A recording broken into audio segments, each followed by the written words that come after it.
Hi friends, Father Kerry Walters here, pastor of Holy Spirit American National Catholic Church, and this is another Holy Spirit moment, this one on the perils of emotionalizing religion. Since at least the Enlightenment in the 18th century, there's been a tendency to reduce religious belief in general and Christianity in particular to personal, private emotions, to feelings.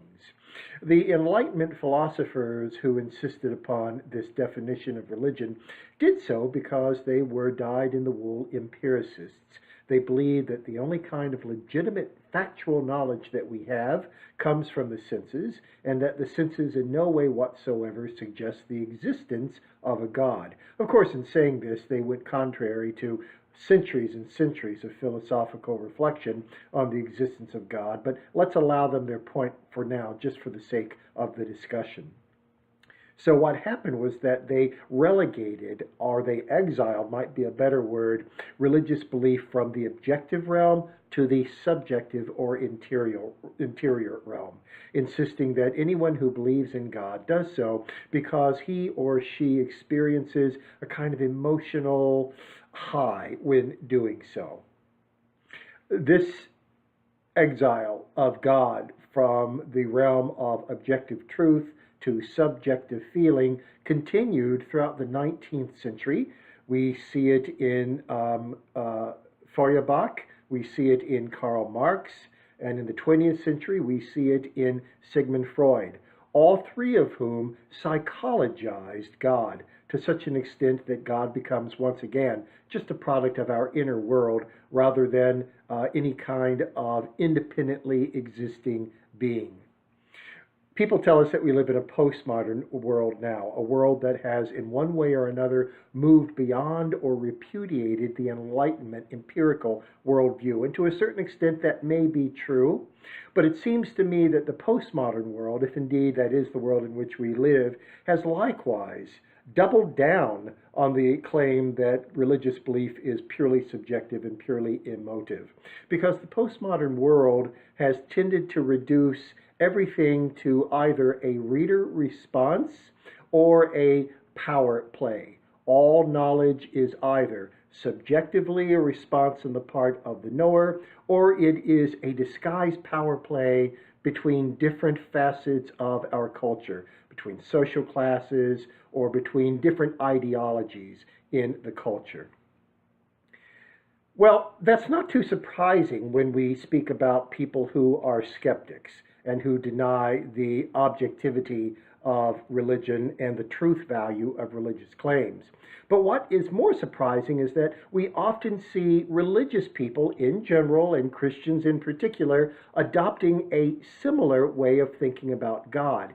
It might hail back to the effort on the part of the theologian Schleiermacher, who's often known as the father of modern liberal Protestantism, in the 19th century, the early 19th century, who, in an effort to try and make Christianity respectable to what he called its cultured despisers, tended to wed it very closely to the then popular Romantic movement. And what Schleiermacher wanted to say was that religion is primarily a matter of feeling, a feeling of great dependence, of utter dependence, and ultimately a feeling of kind of gemütliche, warm coziness that is supposedly precipitated by the existence of a God. But the point is that Schleiermacher once again turns inward. And we see this same tendency today when we look at certain Pentecostal denominations or when we look at certain fundamentalist denominations who somehow think that to experience God, one has to fall into an emotional frenzy in which the presence of God overwhelms one's emotions, overwhelms one's feelings, and that is the one and sure sign of God's presence.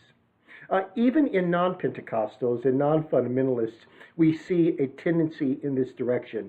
I've had so many people tell me that they have quit going to Mass because they no longer feel anything while they're at Mass, as if the purpose of worshiping is to feel an emotion. If one feels an emotion, that might be a bonus, but that surely isn't the object of worship. The object of worship is to honor God.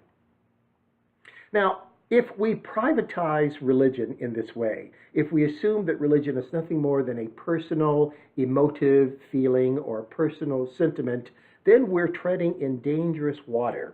Because if we say things like that, then just about anything counts as a bona fide religious experience, just so long as it evokes in us an emotion that we tend to associate with religion.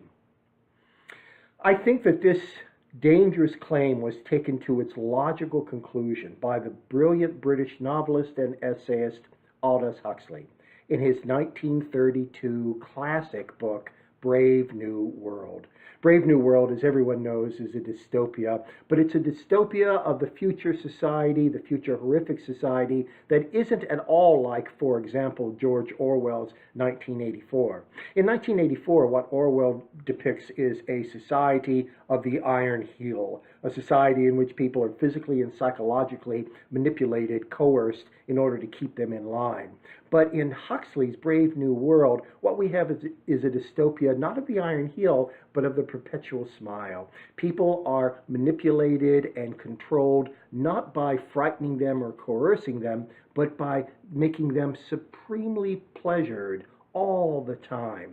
And one of the ways in which they are pleasured is by drinking or imbibing in some way a drug that is called by Huxley soma. It keeps them psychologically flattened out, able to experience intense pleasure perhaps, but not able to rebel or resist against the framework of the society in which they live.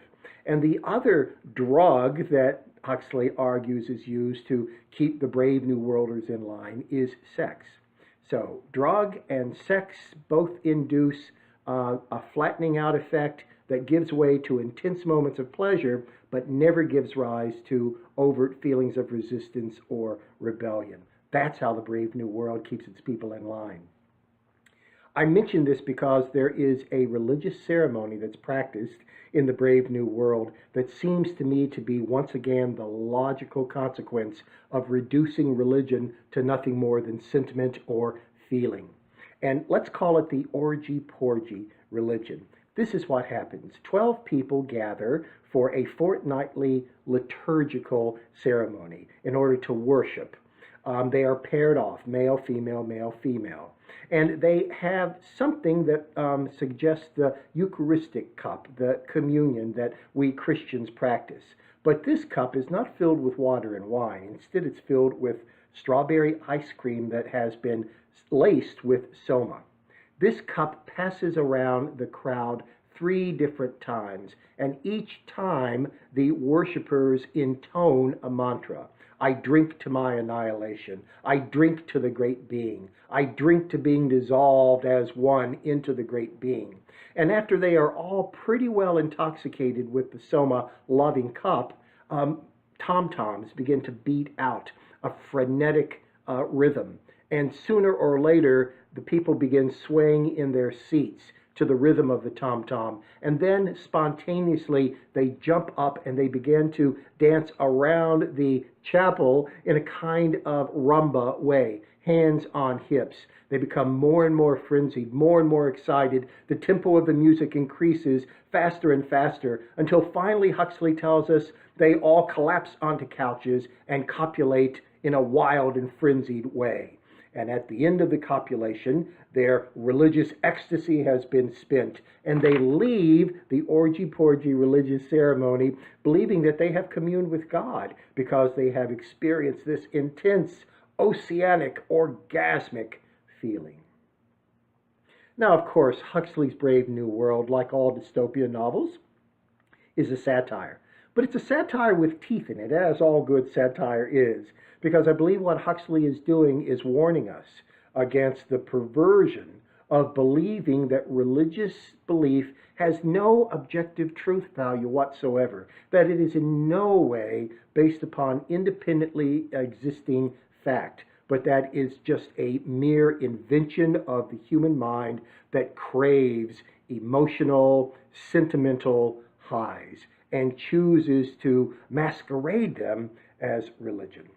Orgy Porgy religion, I believe, is a cautionary tale for all of us who refuse or at least resist taking seriously the traditional claim that Christianity is based not merely upon faith, important as that is, but also upon reason, and that religion and Christianity cannot in any legitimate way be reduced to a private, subjective emotion. I'm Father Kerry Walters, and this has been another Holy Spirit moment. Thank you so much for watching. I will see you next time.